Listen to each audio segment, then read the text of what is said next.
Hello, everyone. I'm Jamie Flinchbaugh, host of People Solve Problems, and today as a guest we have a longtime friend of mine, Cheryl Stokes. Cheryl, good to see you. Good to see you too, Jamie. Great. Well, welcome. Just as a bit of introduction, Cheryl is the CEO of CNEXT, is a prominent figure in corporate education and inclusion with extensive experience in leadership development, culture change, DEIB, and having significantly contributed previous to her current role at Heidrick and Struggles and Duke Corporate Education. So you've had a lot of different roles on the path to your current one. So great history and also, you know, a thought leader in the topics we're gonna jump into. So you know, being a problem solving podcast, we're gonna get to problem solving, but I want to start with just inclusion as a topic. And while it has a definition, everyone sort of defines it a little differently. So, you know, how do you define inclusion? Yeah, thank you for that question, Jamie, because people do define it differently. For me, inclusion is the act of intentionally creating an environment that allows all parties to productively contribute. So it's, you know, it's more than just bringing people together in the room, because you and I have been there, right? You could be in a room with 6 or 7 people, but still only 2 people talk. So you have not, that's not inclusion, just because you got 6 people in the room. Inclusion is intentional.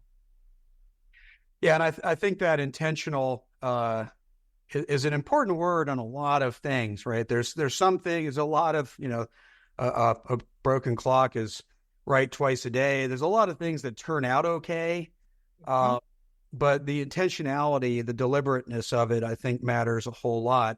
And I'll just share just around inclusion. You know, one of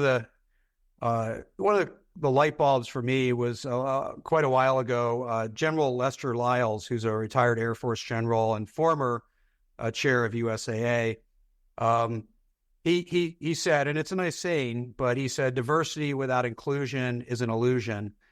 And besides it sounding good, it really sort of triggers you to think about, you know, how people experience diversity, right? And the connection between them. So that intentionality is a great thing. So you spent a lot of time on leadership as a broad topic, as a teacher, as an educator, as a mentor. And so you have a term, inclusive leadership. How to define that for us? Describe that for us. Yeah, absolutely. But I'm actually going to take a point of privilege and build on something you just said that the general said, because a lot of people think about diversity and inclusion hand in hand, and absolutely. I will say to you, and being a fellow engineer, you'll appreciate this. It's a little bit of an equation. So diversity is a fact. We all are diverse. Everybody has a diversity story, right? No 2 people are alike. It's really the aspects of your identity that make you unique are part of your diversity story. So if diversity is a fact, inclusion is an act. So that's why I said it's the act of being intentional and creating that environment. The outcome of diversity and inclusion gets you belonging. So you create a culture and an environment where people feel that sense of belonging. And really what we all want out of it ultimately, when you think of it in the context of people in an organization, is you want engagement. So that sense of belonging drives engagement. And you know, there's tons of data that correlates a more engaged workforce leading to less sick days, higher productivity, less turnover, all the things that create a productive place. So just wanted to frame the idea of diversity and inclusion and why that's so important for us as business, because we need to unleash the potential in all of our talent. And it takes inclusive leaders to do that. So now to your question of what's an inclusive leader? So an inclusive leader is someone who actually can create that context of inclusion that I mentioned earlier. But there are signature traits of inclusive leaders. So some things that inclusive leaders do better, perhaps, than others. And this is not original research from me. I know in the past, Deloitte has written about this. There's some academics, Bork and Titus, who've written about this. We've sort of adapted it because it it resonates with what we believe about great leadership. First of all, inclusive leaders are humble. So you know that you don't know everything. Mm-hmm. And as leaders, we should know. We can't know everything, right? There's just too much happening in the world. So it takes a sense of humility to be an inclusive leader. And we're very self-aware as an inclusive leader, even to the extent of being aware of the biases or the lenses that we bring to situations. So an inclusive leader is humble, aware of their own mental models, biases, frameworks that they bring. And, you know, I use the word bias and people immediately think negative, but let's be realistic. As human beings, our brains have to make judgments about things because there's so much data in the world. And so you have to have a framework where bias becomes a negative thing is when you can't see the reality of what's happening. You only see what you believe to be true. So an inclusive leader is aware that, you know, you may have biases, just ways that you perceive things to happen in the world. And you're always on the lookout to be sure that you're not seeing something that's not there or that isn't appropriate for the context or that doesn't match the data, if you will. A trait that I love of inclusive leaders is that they're curious. You have a curiosity, particularly about others. Just yesterday, I was with a gene therapy company. They're based in the UK, but they've got a US population. I was in New York, and for Black History Month, they asked me to speak. And they were asking, what could individuals do to create, just day-to-day, create a more inclusive environment? And I said, the first thing is to exercise your curiosity about others. Understand people as individuals, not as labels. You know, I think of an identity as there's an iceberg and what you see, you know, is above the waterline, but there's a whole lot more about every individual that's below the water. I mean, that's what makes us all unique. And if you can activate your curiosity about others, then, you know, as people, we like to talk about ourselves. And so you're automatically being more inclusive when you can draw on that conversation. Inclusive leaders have cultural intelligence or a cultural competence. So you're aware that your environment and context is not what everyone may have experienced. I certainly have always personally been aware of that, just curious about different cultures. I've been very fortunate to work and travel globally, very fortunate to live in the UK with my family. And I know that there are so many cultural nuances within a country, within a city, within different demographic groups. There are still so many cultural nuances. So inclusive leaders are aware of the impact of culture, the differences that might exist, or if they don't understand, they get curious about it to try to understand. Where the rubber meets the road, inclusive leaders are able to effectively collaborate and set an environment where effective collaboration happens. Mm-hmm. And then finally, they're visibly committed. So genuinely, authentically, publicly committed to all the things that I just talked about, to being inclusive as a leader, to creating this context where everyone has the opportunity to positively contribute. So that was a lot. Yep. But I do think it's one of those things that, as you said, you know, you don't just throw 5 people in a room and get effective teamwork. It actually takes some work, right, and some skill. Yep. Yeah, and you know, I love, you know, just tying that word visibly back to what you started with, which is that it's an act. Yeah, I've always preferred the word leading over leader, because leader is a noun. It's a title, but it doesn't do anything, right? Leading is an act, and anyone can have an act of leadership, even if they aren't in the noun leader. But the point of being an act, right, that goes back to that visibly. There's plenty of, you might, everyone knows I'm committed. Well, what's the demonstrated effort of that, right? Exactly. So, exactly. You know, a lot of different versions of that, but even for entrepreneurs, I'd always say, like, if you have $2 in your pocket, I want to know that $1 is in this business, because at least it shows that act of commitment. Exactly. So it's a great framework. And some of that, directly overlaps, curiosity alone directly overlaps with what behaviors we want to see in problem solving. But most problem solving, especially hard problems, strategic problems, complex problems, are a team environment. You take more than one person to get there. So how does inclusive leadership enable, fit into, work through, make better? How does it fit with problem solving efforts? Yeah, no, it's a great question, and you've already alluded to it. There's a lot of overlap, because I believe it requires in effective problem solving requires inclusive leadership.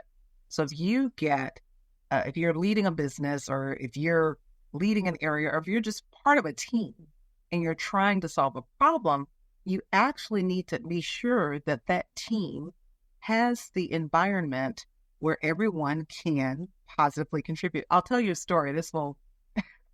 I'll try not to go too far off the tangent, but I think this might resonate. So, I'm in the leadership development business, right? But of course, you and I share a background: undergrad engineer, graduate engineering degree, graduate master's degree. I went to a conference some years ago of learning designers, and they were doing a team building thing. And they gave us a challenge at a table of 8. And they're like, all right, you 8 people come together and figure out how to make this ball, everyone to touch the ball in the shortest amount of time. It's like a little contest. And so, the engineer in me, immediately, I'm like, gravity, right? So I shout out, gravity, guys, we can use gravity. Totally ignored.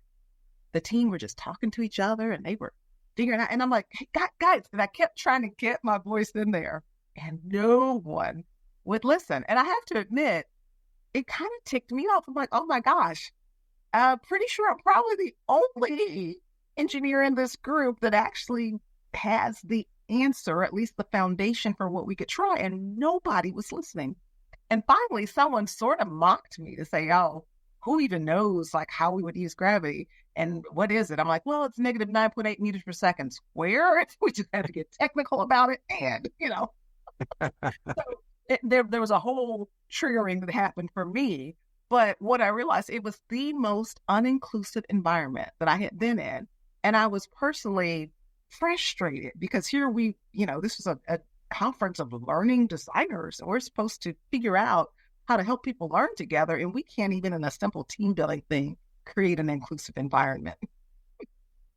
Yeah. And that is, there's a lot of areas where people are better at helping others behave a certain way than applying it to themselves. That's why we all need someone in our corner, whether it's a coach or a leader, to help us be our best selves, because it doesn't always come natural.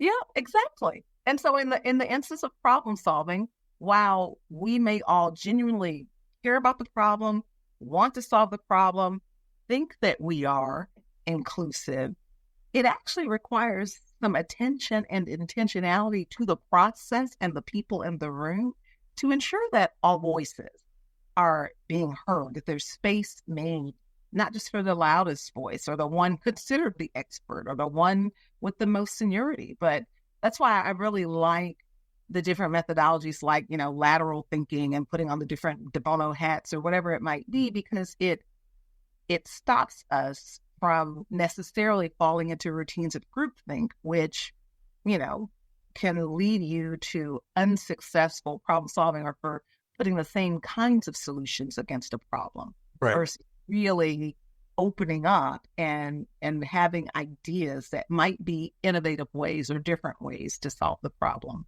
Yep. So let's talk about this a little sort of practically in the experience of working on hard, messy problems. So there's some practices, like if you want to do brainstorming, more of a facilitated problem solving, Mm-hmm. we kind of know, hey, get everybody to write down Post-its. It's more inclusive of introverts in the group. and also helps avoid groupthink, as you just brought up.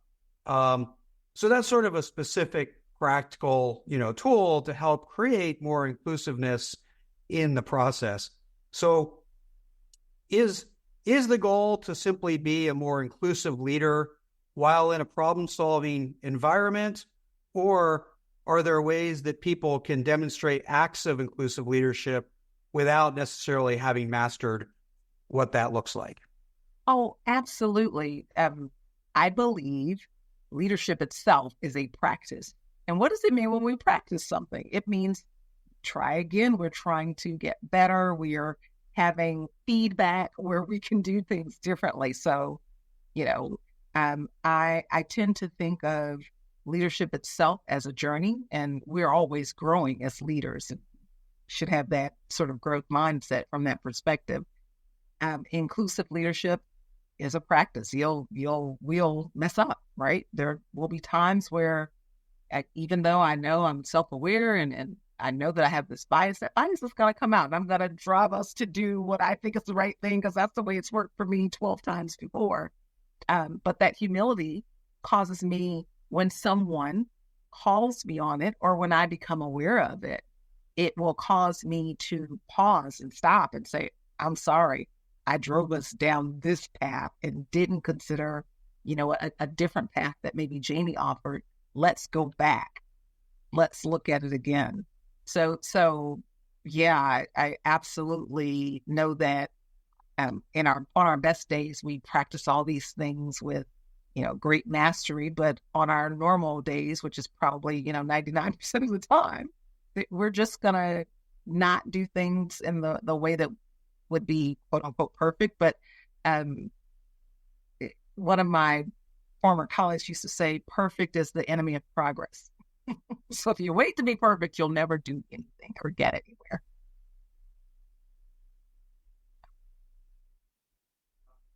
So we talk about practice. I think practice is a great analogy for a lot of things that we have to master, with the idea that mastery is not achievable, perfection is not achievable. One of the keys, so I'm curious about your advice on this, but one of the keys to practice is the feedback loop. Yes. Right? And so if you're on the golf driving range, right, and you never look up, you just keep swinging the club. If you don't realize that you've hit your partner on the tee, a couple doors down, you'll never realize you're actually not doing a good job at that, right? So you need to see where the ball goes so you can fine tune and adjust. Feedback loops on all sorts of leadership, but I'd imagine especially inclusive leadership is quite the challenge. So what advice do you have for people to amplify or trigger or turn on the feedback loop that helps them practice inclusive leadership more effectively? That's a great question. I would say, as with many things, go with formal feedback and informal feedback. I was sharing with the group yesterday that relationships are so important. Having people who are empowered enough, and if you're a leader, positional leader, someone who's not afraid of your authority to actually give you real feedback, is absolutely a gift. It's one of the things, you've been here, I'm here, I'm a CEO, right? I recognize that even though I believe I'm totally approachable and open, people who work in my organization, especially those who may be more junior, may be hesitant to offer feedback. And so the onus is on me to open the door and make sure that people understand I absolutely do want the feedback, to have the mechanism for getting that feedback, whether it's a direct conversation with that individual, whether it's anonymous feedback. So informally, what I personally try to do is, number one, ensure that I've got relationship and trust and goodwill built with individuals so that they will offer me the feedback, but also make a practice of asking, to say, all right, so we've gone through this and this is what I think, but have I missed anything? Is there something I could have done differently? That shows that you're open to that. And again, that ties back to the humility, because right, ask people, they actually will tell you. And then, do you want to hear it? Are you ready to hear it? Yeah. So, No, I was just gonna tie it back to being humble, because that was what you led with on inclusive leadership, and even just the idea of asking somebody to be part of your feedback loop requires some humility, because you're basically saying, "Hey, I don't have this thing wired." It reminds me, there's I don't know why this scene came to mind. There's a scene in the movie Glory, which goes back a little ways, where Matthew Broderick realizes he has no clue what he's doing, and he goes to Morgan Freeman. I don't remember all the characters' names. I'm surprised I remember the actors' names, but and basically says, I know you're just a private, but I need to talk to you to get feedback about what I'm missing. That's not the words he used, but that was the intent of the scene. And he realized he was so blind they needed boots. Right? That's what they need more than anything right now. So, well, and to the story and the point that we were talking about. So I said informal and formal. Formal feedback, certainly you can do surveys, you can do a 360, but many organizations have this reverse mentoring process. I'm a big fan of it. So to formally connect with someone more junior than you, and in a reverse mentoring relationship, or maybe you're mentoring them, but they're mentoring you.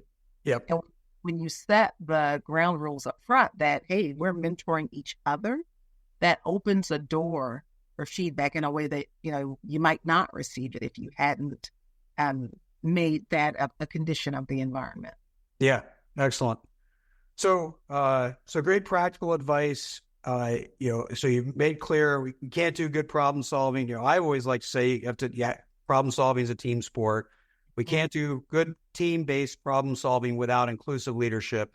That's required. And you've helped us frame that, as well as practical advice on how to practice it and improve in the process. So thanks for sharing your experience and wisdom, Cheryl. Absolutely. My pleasure, Jamie. Thanks for asking, and appreciate the conversation. Thanks for listening to the People Solve Problems podcast. Let's keep the conversation going. Visit jflinch.com for more episodes and other content. And continue to join us on your podcast app, of course. We greatly appreciate your feedback through reviews and ratings. Consider expanding your understanding of problem solving with Jamie's book, People Solve Problems: The Power of Every Person, Every Day, Every Problem. Available on Amazon. Until next time, keep learning, innovating, and solving problems.